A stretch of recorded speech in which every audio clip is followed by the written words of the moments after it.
Les amis, bienvenue pour cette nouvelle vidéo. Bienvenue pour cette vidéo où on va parler du Paris Saint-Germain. On va essayer de se projeter à peu près 3 semaines du match de Ligue des Champions en s'appuyant sur le match qu'il y a eu contre Brest pour voir où est-ce que le PSG en est.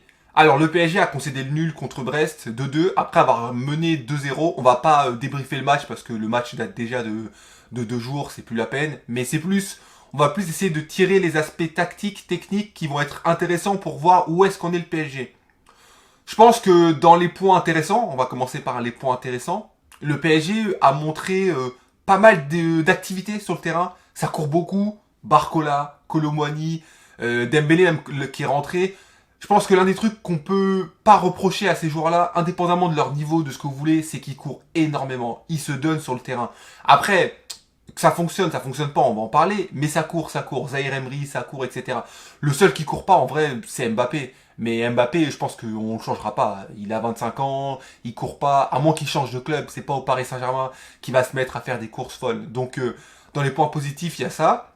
Il y a Barcola qui est en train de monter. Vraiment, il est en train de monter. Tu sens qu'il a confiance en lui. C'est pas qu'une question de but, pas but. Là, il a confiance en lui. Là, il se dit, je suis un joueur important, je peux faire la différence. Et ça se voit dans l'attitude, dans les dribbles, dans sa connexion avec Mbappé. Il a pas peur. Il a pas froid aux yeux. C'est le Barcola qu'on a vu un peu à Lyon avant qu'il parte. Là, il sent en confiance. Tout l'inverse de Colomwani, mais on en parlera après. Mais là, tu vois un joueur en confiance. Pareil pour Zahir Emery, il est en confiance, tu peux le mettre milieu de terrain, défenseur droit, il a un impact physique, c'est incroyable. Vraiment, c'est vraiment un joueur qui peut jouer à plusieurs postes, qui monte l'équipe vers le haut, vraiment un super joueur. Donc vraiment, ça, c'est les points positifs. Et Asensio aussi, qui peut être utile, je pense, c'est plus sa polyvalence qui est intéressante, le fait qu'il puisse jouer milieu, offensif, à droite, faux neuf, etc. C'est des choses qui sont vraiment intéressantes, surtout que le PSG, bon, on va évoquer encore une fois dans les problèmes, il y a des choses à régler, notamment le poste de numéro 9. Mais voilà, dans les points positifs, je pense vraiment il y a cet aspect-là. Je trouvais qu'il y avait une bonne ambiance aussi au Parc des Princes. Il y a une bonne ambiance, je trouve, hier. Les supporters chantaient, etc. Voilà, je trouvais que c'était mieux que d'habitude. Donc c'est un point important à souligner. Ensuite, dans les points à revoir, parce qu'il y en a, déjà le point de vue mental, je trouve que mentalement, de se faire remonter par une équipe qui est troisième, c'est-à-dire que c'est pas une équipe qui a rien à jouer, c'est une équipe qui est là, présente. Le fait qu'ils arrivent à les remonter, ça montre quand même que le PSG, ils sont, dans leur tête, ils sont pas focus sur la Ligue 1. Ils considèrent pas ça comme une priorité, parce que là, le PSG, en revenant en première mi-temps, ils doivent se dire, le Brest, c'est pas un concurrent direct, mais c'est un adversaire qui est haut, on peut les descendre. Et ils se sont fait remonter par Brest, qui a fait un bon match. Hein. Ils ont fait un bon match. Mais le PSG était largement tué en première mi-temps. Tu sentais que dès qu'ils accéléraient, bah en fait, ils pouvaient faire la différence. Brest a fait un beau match, encore une fois. Ils ont des beaux joueurs, ils méritent leur place. Vraiment, il n'y a pas de souci.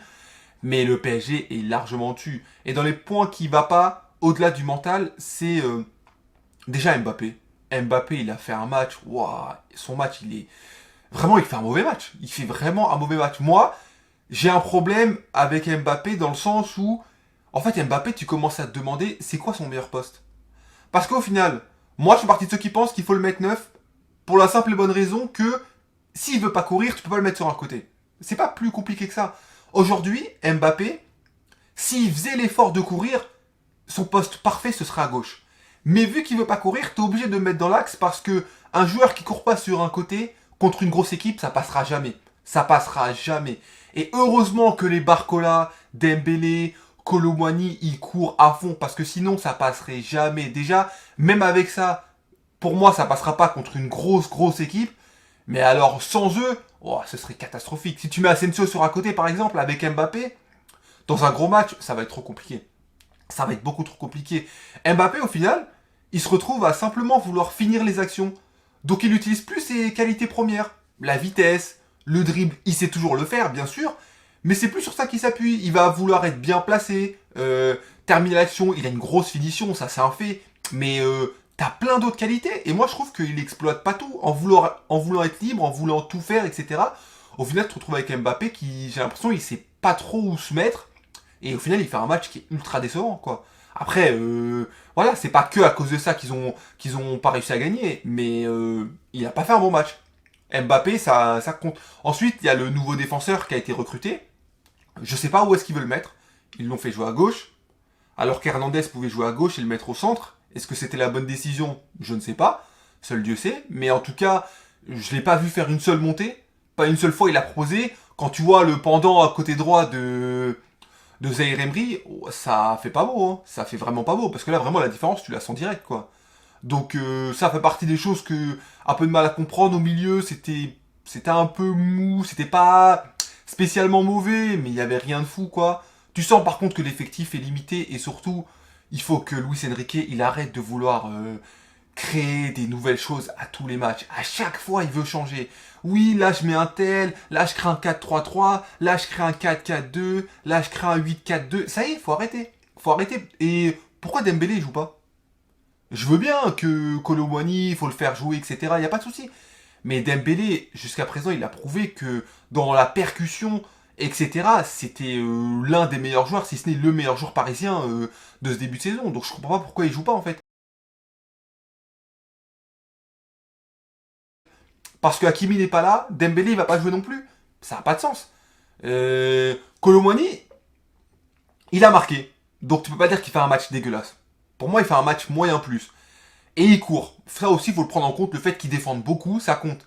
Mais maintenant, tu sens, c'est ce que je disais pour Barcola, Kolo Muani, il n'est pas en confiance. Et même quand il sort, il a marqué, mais il a l'attitude d'un mec qui n'est pas en confiance. Il sait qu'il a besoin de plus pour retrouver sa confiance. Et pour l'instant, malheureusement, je pense que Luis Enrique, il lui fait comprendre que il a une certaine confiance en lui, mais il est remplaçant dans tous les postes. C'est le remplaçant neuf, c'est le remplaçant à droite, il peut être remplaçant à gauche, mais finalement, il est titulaire nulle part. Et ça, c'est le commentateur qui le disait lors du match, et il a raison. Au finalement, il est titulaire nulle part, c'est un fait. Donc il faut que, je pense que, qu'il soit relancé, mais pas que au détriment de Dembélé. Faudrait que ça se fasse au détriment un peu de tout le monde. Que parfois Barcola sorte, bah ça tombe bien parce qu'il a pris un carton rouge pour le Paris Saint-Germain et pour lui, donc il va jouer plus. Mais il y a quelque chose à faire. Moi, c'est mon sentiment. Je pense que Kolo Muani vraiment peut convenir au Paris Saint-Germain, mais il faut le relancer, il faut lui donner de la confiance. Et par contre, il faut vraiment m'expliquer le cas Kolo Muani. Vraiment, s'il y a des supporters du Paris Saint-Germain qui passent, expliquez-moi, qu'est-ce qui se passe, Kolo Muani, avec Gonzalo Ramos, excusez-moi, avec Gonzalo Ramos, qu'est-ce qui se passe avec lui? Il y a eu un conflit entre Luis Enrique et Gonzalo Ramos. Comment ça se fait qu'il rentre pour 2 minutes à chaque fois? Je comprends pas. C'est pas qu'il rentre pas peu, c'est pas qu'il joue pas. Il joue pas. Même 2 minutes, t'as l'impression que ça lui fait mal de lui donner. Mais tu l'as payé 90 millions, vous l'avez payé 90 millions. Fais un effort. Je veux bien que il y a des choses à l'entraînement que nous on voit pas. Il est plus apte que nous à décider s'il est titulaire ou pas. Il n'y a pas de souci. Mais quand même, fais un effort.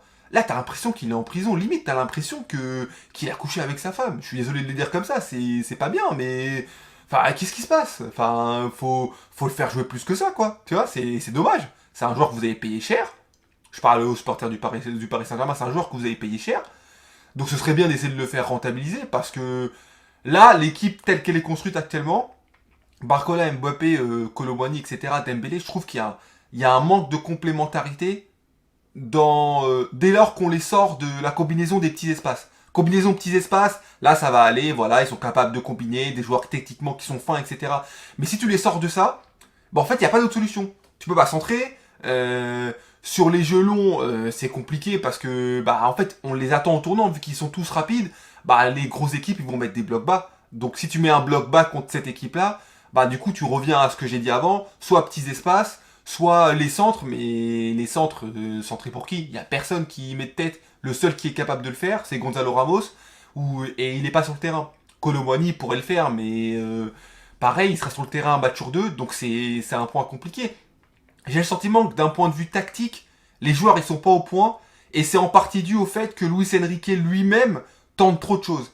Je pense que les joueurs ils ont besoin de certitude. C'est bien de savoir qu'ils peuvent changer, mais il y a une différence entre savoir que tu peux changer un système et que le système change tout le temps. Parce que là, le système, il change et t'as l'impression que les joueurs eux-mêmes, parfois, ils savent pas ce que le coach veut. Et donc ça, c'est quelque chose qui, je pense, va leur porter préjudice. Ça, et aussi le fait que Marquinhos est sur le banc, je sais pas pourquoi il était sur le banc. Enfin, il y a trop de turnover, il y a trop de changements d'un match à l'autre, c'est pas normal. C'est pas normal. Et au final, moi, d'un point de vue extérieur, je suis assez content que le PSG n'ait pas gagné. Non pas que je sois contre le PSG, mais je suis contre le fait que le PSG ait déjà plié la Ligue 1. D'une part parce que ça joue à leur défaveur, je trouve, par rapport à la Ligue des Champions, d'avoir un championnat où tout est déjà plié, ça les aide pas.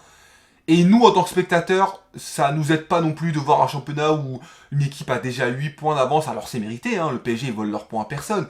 Mais pour la qualité de notre championnat, je trouve que ça rend pas bien. Ça rend pas bien. Et les deuxièmes, troisièmes, ils ont un peu du mal à suivre la cadence. Donc c'est bien que le championnat soit un peu relancé, au moins le temps que le PSG se remette un peu en question. Et ensuite, par la suite, on verra ce qu'ils sont capables de faire, etc. Donc voilà, on est à 3 semaines du match. Assez impatient de le voir, ce match, l'air de rien. Ça va être un beau test contre la Real Sociedad, bien sûr qu'ils sont favoris, mais attention, rien n'est donné. Donc on va voir ce que ça va donner, hâte que la Ligue des Champions reprenne. Donc je vous dis merci, à la prochaine. Peace.